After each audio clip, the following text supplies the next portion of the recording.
Ayan, oh. Yun ang saba, bunga ng saba. Ayan.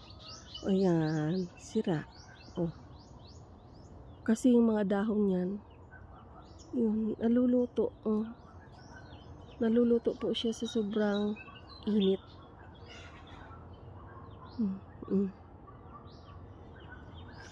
Sobrang init talaga. Tsaka ito pa. Ito.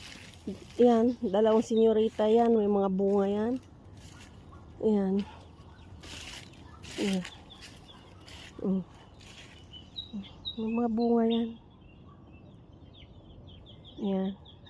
Yan po yung ano niya. Yung bunga. Sayang. Kaya, dati di kami bumibili ng saging.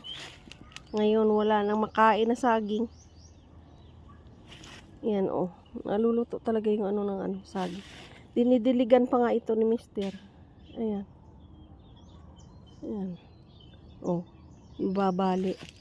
Ito yung bunga niya oh. Murang-mura pa.